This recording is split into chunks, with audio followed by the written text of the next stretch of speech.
ये कहानी एक ऐसे नाग की है जिसने अपनी नागिन पत्नी का त्याग करके एक राजा और उसकी पूरी साम्राज्य की रक्षा की और एक साधारण औरत से शादी करके पूरी जिंदगी एक इंसान बनकर जिया। एक ऐसा राज्य जहाँ का राजा बहुत ही दयालु और नरम दिल था और वह हमेशा दूसरों की मदद करने में सबसे आगे रहता था। राज्य के सभी लोग कहते थे कि भगवान ने उसे यहाँ गरीबों के लिए भेजा है। उसके पास बेशुमार धन दौलत थी, बड़े बड़े बंगले, ऊंची हवेलियां और नौकर चाकरों की एक पूरी फौज थी। उसकी आवाज जब उठती थी तो राज्य के सभी लोग खामोशी और प्रेम से सुनते थे। उसके रुतबे का डंका दूर दूर तक बजता था, मगर वह बहुत अकेला था क्योंकि उसे एक भी संतान नहीं थी। एक संतान के लिए उसने 3-3 शादियां की, लेकिन हर बार एक नई उम्मीद के साथ कि शायद अब तकदीर उसकी गोद भरेगी। लेकिन हर बार तकदीर ने उसे मायूसी ही दी। तीनों रानियां ही उसकी दुनिया थीं, मगर उनमें से कोई भी रानी उसे वह बच्चे की सुख ना दे सकी जिसके तड़प में उसका सीना जल रहा था। जब वह हर रोज अपने महलों की बालकनी से बाहर देखता तो चारों ओर बिखरी दौलत में भी उसे खालीपन नजर आता था।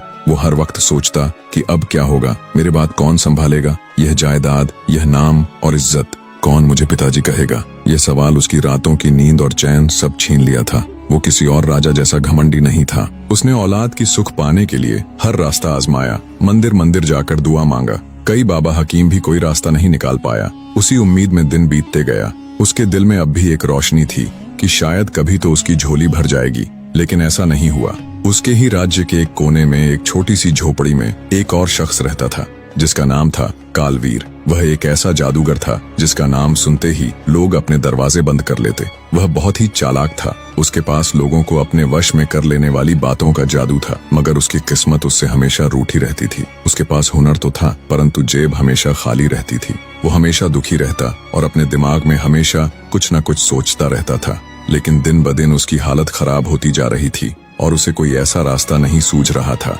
जिससे वह अपनी परेशानियों से छुटकारा पा सके। उसको यह बात मालूम था कि राजा को कोई बच्चा नहीं हो रहा है और एक दिन अचानक उसके दिमाग में एक विचार आई। कालवीर ने नए कपड़े पहने और राजा की दरबार में उपस्थित हुआ और सर झुकाकर राजा से कहा, महाराज, मैंने अपने जादू से पता लगाया है कि अगर आप 19 साल की लड़की से शादी करें तो आपको संतान की प्राप्ति जरूर होगी। राजा की आंखों में उम्मीद की एक चमक उभर आई। उसने तुरंत पूछा, आखिर वह लड़की कौन है और कहाँ रहती है? कालवीर ने बड़ी चालाकी से कहा, मेरे साथ वाले इलाके में एक विधवा बुढ़िया रहती है। उसकी एक ही बेटी है। वो साक्षात देवी का रूप है, सुंदरता, तेज और विवेक का अद्वितीय स्वरूप है। राजा ने थोड़ी देर सोचा और फिर कहा, चलो 3 शादियां पहले कर चुका हूँ, एक और सही। मेरे पास दौलत की कोई कमी नहीं, बस संतान की कमी है। अगर तुम्हारी बताई बात सच हो गई तो मेरी जायदाद को वारिस मिल जाएगा। राजा ने खुश होकर जादूगर को एक मोतियों की माला दी और कहा, अगर मेरी चौथी बीवी से भगवान ने संतान दी तो तुम्हें माला माल कर दूंगा, लेकिन अगर यह सब झूठ निकला तो तुम्हारी खाल खिंचवाकर चील और कौवों को खिला दूंगा। कालवीर ने मुस्कुराते हुए कहा, महाराज, मेरी जान तो आपके लिए हर वक्त हाजिर है। मेरी बताई बात कभी गलत साबित नहीं हुई। आप बस एक बार मेरी बताई लड़की से शादी करके देख लीजिए। दरअसल कालवीर ने यह सब बातें राजा को बेवकूफ बनाने के लिए कही थीं। बुढ़िया जिसकी बेटी की सिफारिश उसने की थी, असल में वह बुढ़िया उसकी अपनी बहन थी। उनकी हालत बहुत खराब थी। कालवीर चाहता था कि उसकी खूबसूरत भांजी की शादी राजा से हो जाए ताकि उनकी गरीबी दूर हो जाए और जायदाद का कुछ हिस्सा मुझे भी मिलता रहे। कुछ ही दिनों में राजा की शादी कालवीर की भांजी सुभद्रा से हो गई। राजा ने सुभद्रा को वो हर इज्जत और आराम दिया जो उसके सपनों में भी नहीं था। महलों में रहने का सपना सुभद्रा की आंखों में हमेशा से था, जो अब हकीकत बन चुका था। लेकिन सुभद्रा को अपने जादूगर मामा की चालबाजी पहले से ही मालूम था। उसने अपने पति को कभी यह मालूम नहीं होने दिया कि वह कालवीर की भांजी है। सुभद्रा ने बचपन से तंगी देखी थी। उसने कच्चे घरों में अपनी परवरिश पाई थी, इसलिए उसे अपने राजा के आलीशान महलों को देखने का बहुत शौक था। हर रोज वह एक एक महल को बड़े शौक से देखती। एक दिन जब उसने सारे महल देख लिए तो राजा ने मुस्कुराकर कहा, अभी तो तुमने मेरा सबसे खास महल नहीं देखा। वो यहाँ से बहुत दूर है और मेरे पूर्वजों ने उसे बनाया था। बहुत पुराना लेकिन बेहद खूबसूरत है। सुभद्रा ने उत्सुकता से कहा, मुझे वह महल भी देखना है। राजा ने कहा, उस महल में कल सुबह मैं खुद तुम्हें लेकर जाऊंगा। जब सुबह हुई तो राजा ने अपनी पत्नी सुभद्रा को पुराने महल में लेकर गया। वह महल देखने में बहुत पुराना लग रहा था। उसके चारों तरफ ऊंचे ऊंचे वृक्ष थे जो वक्त की मार और तन्हाई की गवाही देते थे। वह महल रहस्यमयी खामोशी में डूबा हुआ था। महल में प्रवेश करते ही एक कमरे से शास्त्रों की पाठ करने की मधुर आवाज सुनाई दी। जब सुभद्रा ने राजा से पूछा कि इस कमरे में कौन मंत्रों का जाप कर रहा है, तो राजा उसे उसी कमरे में ले गया। वहाँ एक साधु बाबा बैठे थे जो बहुत ही नेक और सात्विक लगते थे। उनका चेहरा रोशनी से दमक रहा था और उनकी आवाज में ऐसी मधुरता थी जो दिल को सुकून देती थी। वह साधु बाबा दिन रात भगवान की भक्ति में लीन रहते थे। महल के बाहर बहुत बड़े बड़े और पुराने वृक्ष थे जो अजीब से लगते थे, जैसे सदियों के राज अपने अंदर छुपाए बैठे हों। सुभद्रा ने राजा से पूछा, यह वृक्ष देखने में बहुत अजीब लगते हैं, क्या इससे साधु बाबा को डर नहीं लगता? राजा मुस्कुराकर कहा, जो भगवान के भक्ति में लीन रहते हैं उनके दिल में भगवान वास करते हैं, उन्हें किसी चीज का डर भय नहीं होता। इन वृक्षों के नीचे सांपों की बस्ती है, लेकिन वो साधु बाबा पर इतना भरोसा करते हैं कि इन सांपों से कभी डरते नहीं। कहा जाता है कि कुछ सांप इंसानी रूप में साधु बाबा से बातें भी करते हैं। यह सब सुनकर सुभद्रा का दिल थोड़ा डर गया, मगर वह उस रहस्यमयी जगह की तरफ खींचती चली जा रही थी। थोड़ी देर बाद दोनों अपने घर वापस लौट आए। सुभद्रा की मदद से उसका जादूगर मामा और उसकी बुढ़िया माँ, जो सालों से गरीबी की जिंदगी जी रहे थे, अब ऐशो आराम की जिंदगी बसर करने लगे। इसी तरह 2 साल गुजर गए, मगर सुभद्रा से राजा को एक भी संतान नहीं हुई। यह बात राजा के लिए बहुत मायूसी का सबब बनी। एक दिन गुस्से में आकर राजा ने उस जादूगर को अपने महल में बुलवाया और गुस्से से कहा, तुम एक झूठे जादूगर हो, अब सजा के लिए तैयार हो जाओ। मगर जादूगर चालाक था। उसने कहा, सरकार, इस नाम मुराद का सर काटकर आपके कदमों में रख दिया जाए, इससे बड़ी खुशी की बात क्या होगी। लेकिन यकीन करें, मैंने कोई झूठ नहीं कहा था। आपके खानदान का वारिस इसी साल जरूर पैदा होगा। राजा इस बात को सुनकर खुश हो गया और उसने फिर से उस जादूगर को मोतियों का हार दे दिया। जादूगर उस हार को लेकर अपनी बुढ़िया बहन के पास पहुंचा और उसे कहा, कुछ दिनों में यह सबसे बोल देना कि सुभद्रा माँ बनने वाली है। बुढ़िया ने घबराते हुए कहा, ये झूठी बात बोल देना तो आसान है, मगर इसे निभाना बहुत मुश्किल होगा। इसका अंजाम बहुत बुरा हो सकता है। जादूगर ने उसे तसल्ली देते हुए कहा, तुम फिक्र मत करो, आखिर तुम्हारा यह जादूगर भाई किस दिन काम आएगा, मैं सब संभाल लूंगा। कुछ दिनों में यह बात पूरे इलाके में फैल गई कि सुभद्रा माँ बनने वाली है। राजा खुशी से फूला न समाया। उसने गरीबों में खाना और तोहफे बंटवा दिया और जादूगर को भी बहुत सारे इनाम दिए। फिर एक दिन जादूगर ने राजा से कहा, महाराज, मुझे अपने जादू से पता चला है कि आपके यहाँ एक खूबसूरत राजकुमार जैसा बेटा जन्म लेगा, मगर उसकी जन्म के बाद 14 साल आपके लिए बहुत सख्त होंगे। अगर उसे उसकी माँ और नानी के अलावा किसी और ने देख लिया तो वह पत्थर का मूर्ति बन जाएगा। राजा का खुशी से खिला हुआ चेहरा अचानक बुझ गया। उसकी आवाज दब कर रह गई। जादूगर ने उसे तसल्ली देते हुए कहा, महाराज, यह कोई बड़ी बात नहीं है। जब आपका बेटा 14 साल का हो जाएगा तो आप उसकी शादी कर दीजिएगा। जब वह अपनी दुल्हन को घर लेकर आए तब आप दोनों को एक साथ देख सकते हैं। राजा इस विचित्र और कठोर धर्म संकट में फंस गया। पहले तो भगवान ने उसे सालों तक संतान की सुख से दूर रखा, और जब खुशी मिली तो इस कड़ी पाबंदी के साथ दिन और रात बेचैनी और बेकरारी में गुजरने लगे। एक दिन राजा ने अपने नौकरों को आदेश दिया कि महल से दूर एक खूबसूरत आलीशान महल तैयार करवाया जाए और उस महल के चारों तरफ एक बहुत ही खूबसूरत बाग बना दिया जाए ताकि उनके वारिस की परवरिश अच्छे से हो सके। थोड़े ही दिनों में एक शानदार महल बनकर तैयार हो गया। जब बच्चा की जन्म होने के दिन करीब आए तो सुभद्रा को उस महल में पहुंचा दिया गया। सुभद्रा की देखभाल के लिए उसकी बूढ़ी माँ को भी वहां भेज दिया गया ताकि किसी दूसरे औरत की नजर उस बच्चे पर ना पड़ सके। जब दिन पूरे हो गए तो जादूगर की बहन ने अपने भाई से विचार किया। उन दोनों ने मिलकर एक नौकर के जरिए राजा को यह खुशखबरी दी कि बेटा जन्म हुआ है। राजा की खुशी की कोई ठिकाना न रही। उसने पूरे राज्य में यह ऐलान करवा दिया कि हर घर में जश्न मनाया जाए। राज्य के हर इलाके का हर आदमी इस खबर से बेहद खुश था। राजा ने अपने इलाके में ढेरों मिठाइयां बंटवाई, खेल तमाशे किए गए और उस साधु बाबा को बुलाकर अपने बेटे की लंबी उम्र और भलाई के लिए पूजा पाठ भी करवाई।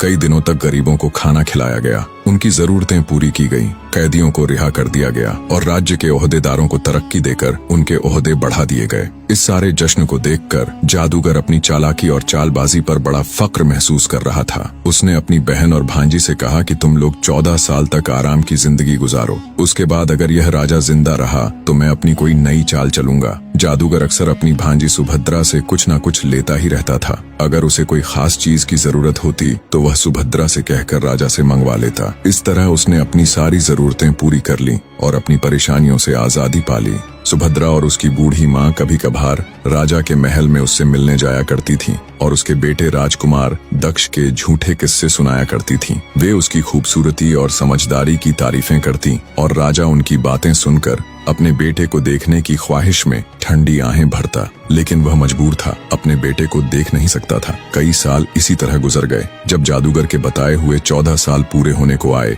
तो राजा को अपने बेटे की शादी की फिक्र होने लगी। उसने जादूगर से अपने बेटे की शादी के बारे में राय मांगी। जादूगर ने कहा, महाराज, आप अपने बेटे की शादी किसी भी लड़की से कर सकते हैं, इसमें कोई पाबंदी नहीं। मगर राजा को सब्र न हुआ। उसने सोचा कि क्यों न अपने पुराने महल में जाकर साधु बाबा से सलाह लिया जाए। राजा 2 नौकरों को लेकर अपने पुराने महल की तरफ रवाना हुआ। वहां पहुंचकर उसने देखा कि साधु बाबा एक पुराने वृक्ष के नीचे बैठकर साधना कर रहे थे। राजा ने उनके पास जाकर प्रणाम किया और अपनी परेशानी बयान की। उसने कहा, आप तो दिन रात भगवान की भक्ति में लीन रहते हैं। क्या आप मेरे बेटे दक्ष के लिए किसी अच्छी लड़की बता सकते हैं जिससे मैं उसकी शादी कर सकूं? साधु बाबा ने पहले तो कुछ देर खामोशी से सोचे और बोले, आपको तो अपने बेटे की कोई खबर ही नहीं है, फिर मैं कैसे बता सकता हूँ कि आप उसकी शादी किससे करें? राजा ने दिलासा दिलाते हुए कहा, आप चिंता न करिए, मेरा बेटा अब जल्द ही सबके सामने आ जाएगा। कुछ देर गहरी सोच में डूबने के बाद साधु बाबा ने कहा, अपने बेटे की शादी किसी ऐसी लड़की से करो जो भगवान की भक्ति करती हो और शास्त्रों का ज्ञान हो। ऐसी लड़की से शादी करने से आपकी घर में कोई कष्ट नहीं होगी। राजा ने साधु बाबा की यह बातें बड़े ध्यान से सुनी और उनके सलाह को दिल से मानकर विचार किया। राजा ने साधु बाबा को प्रणाम किया और वहां से चला गया। जैसे ही राजा वहां से गया, उस वृक्ष के पीछे से एक काला सांप रेंगता हुआ बाहर आया। उसकी आंखें चमक रही थीं और ऐसा लग रहा था जैसे वह सब कुछ समझ रहा हो। वह सांप राजा और साधु बाबा की सारी बातें बड़े ही गौर से सुन चुका था, जैसे उसे किसी रहस्य का पता चल गया हो। राजा बहुत ही सम्मानित और प्रभावशाली इंसान था। उसके संबंध बड़े बड़े लोगों से थे। उसका रहन सहन भी पूरी तरह शाही था, लेकिन उसके मन में एक ख्वाहिश थी। वह चाहता था कि उसका बेटा ऐसी लड़की से शादी करे जो अच्छी हो, धार्मिक हो, सच बोलने वाली हो और जिसे भगवान में विश्वास हो। काफी तलाश के बाद आखिरकार उसने एक ऐसी लड़की को ढूंढ लिया। वह लड़की एक विधवा औरत की बेटी थी और उसकी सादगी और सुंदरता की मिसाल दी जाती थी। उसकी माँ ने बड़ी मुश्किलों से उसे पाल पोस कर बड़ा किया था और इस बात की चिंता हमेशा लगी रहती थी कि उसके लिए अच्छा रिश्ता आए। जब राजा ने इस लड़की को अपने बेटे के लिए पसंद कर लिया तो दोनों घरानों में खुशी की लहर दौड़ गई। शादी की तारीख भी तय कर दी गई, लेकिन दक्ष को देखने की इजाजत किसी को नहीं थी। राजा के महल में बारात की तैयारियां जोरों शोरों से चल रही थीं। हर तरफ चहल पहल थी, लेकिन इस बीच जादूगर की बुढ़िया बहन, जो कई सालों से राजा के महल में रह रही थी और आराम की जिंदगी बसर कर रही थी, बुढ़िया शादी की खबर सुन के परेशान हो गई। वह अपने भाई जादूगर के पास जाकर बोली, बारात जाने का वक्त आ गया है, अब हम दूल्हा कहाँ से लाएंगे? जादूगर कालवीर एक कुटिल हंसी हंसते हुए बोला, मेरी प्यारी बहन, तुमने इतने साल इस महल में आराम से जिंदगी बिताई है, अब इस छोटी सी मुसीबत को भी झेल लो। मैं तो अब चुपचाप यहाँ से फरार हो जाऊंगा। ये सुनते ही बुढ़िया के पांव तले जमीन खिसक गई। वह घबरा गई और रोते हुए बोली, हाय हाय, राजा तो हमें जिंदा नहीं छोड़ेगा, वो हमारी बोटियां नोच कर चीलों कौवों को खिला देगा। अरे जालिम, तू हमें नरक में धकेल रहा है, क्या तुझे जरा भी शर्म नहीं आती? जादूगर ने बेरुखी से जवाब दिया, देखो बहन, मैंने तुम्हें इतने साल स्वर्ग जैसी जिंदगी दी, अब अगर थोड़ी सी मुसीबत आ गई है तो इसे झेलने के लिए तैयार रहो। बुढ़िया गुस्से और डर से कांपती हुई बोली, याद रखना, अगर तूने हमें इस हाल में छोड़ा तो तुझे कभी भगवान माफ नहीं करेंगे। तू हमें इस कठिन समय में अकेला छोड़कर जा रहा है। इसी दौरान राजा की पत्नी सुभद्रा भी इनकी बातें सुन रही थी। जब उसे इस साजिश की भनक लगी तो वह घबरा गई। वह अपनी माँ के पास जाकर लिपट कर रोने लगी। दोनों माँ बेटी एक दूसरे के गले लगकर रोती रहीं। उनके आंसू थमने का नाम ही नहीं ले रहे थे। जादूगर दोनों को यूं रोते देख कभी हंसता तो कभी गुनगुनाने लगता। उसकी बेपरवाही और बेरहमी से लगता था कि उसे किसी की तकलीफ की जरा भी परवाह नहीं। जब माँ बेटी रोते रोते हिचकियों तक पहुंच गई तो जादूगर ने एक गहरी सांस ली और कहा, रोने से कुछ हासिल नहीं होगा, चलो मेरे साथ, मैं तुम्हें बताता हूँ कि आगे क्या करना है। उसकी बात सुनकर उन दोनों माँ बेटी की जान में जान आई। वह उनको लेकर दूसरे कमरे में चला गया और बोला, यह देखो, मैं 14 साल के बराबर वाला एक पत्थर की मूर्ति बनवा कर लाया हूँ। इस मूर्ति को पालकी में रख देना। रात के वक्त जब बारात रुके तो तुम दोनों पालकी से दूर हट जाना और सुबह के वक्त ये हल्ला कर देना कि दक्ष को किसी ने रात को छुप कर देख लिया था, इसीलिए ये पत्थर बन गया है। इस तरह हम सब बच जाएंगे। बुढ़िया सारी बात समझ चुकी थी। फिर उसने खुशी खुशी उस मूर्ति को शादी का जोड़ा पहनाया। फूलों का हार, और सब श्रृंगार कर उस पालकी में एक जगह बिठाकर खुद भी बैठ गई। उसने पालकी के पर्दे उठाकर नौकरों को आवाज दी, पालकी उठाकर बाहर ले जाओ। बाहर बड़े धूमधाम से आतिशबाजी हो रही थी। इस आतिशबाजी की आवाज सुनकर 2 सांप बाहर आए और एक जगह बैठ गए, और उधर पालकी के पीछे पीछे चल रहे बड़े बड़े हाथियों के ऊपर मंत्री और सिपाही बैठे हुए थे। यह बारात बड़े ही जोश खरोश के साथ चल रही थी। बारात एक जंगल से होकर गुजरते वक्त रात का समय हो गया। बारात चलते चलते उस जगह पर पहुंच गई जहां सैनिकों ने पहले से इंतजाम कर रखा था। यहाँ सब ने बैठकर खाना खाया और खूब मजे लिए। इसी तरह जब काफी रात हो गई तो सब पहरेदार और सैनिक जंगल के एक किनारे आराम करने लगे और राजा ने दूल्हे की पालकी शीशम के पेड़ के नीचे रखवा दी। तब बुढ़िया ने पालकी वाहकों को यह कहकर दूर कर दिया कि राजकुमार दक्ष को ताजा हवा की जरूरत है, इस पालकी के नजदीक कोई भी ना आना। अगर किसी की नजर राजकुमार पर पड़ गई तो फिर सब उसके जिम्मेदार खुद होंगे। जब सब लोग अपनी अपनी जगह पर जाकर सो गए तो बुढ़िया भी खामोशी से एक कुटिया में जाकर सो गई। कहानी का अगला भाग बहुत जल्द ही आपके समक्ष उपलब्ध होगा। तब तक वीडियो को लाइक और कमेंट बॉक्स में हर हर महादेव जरूर लिख दें।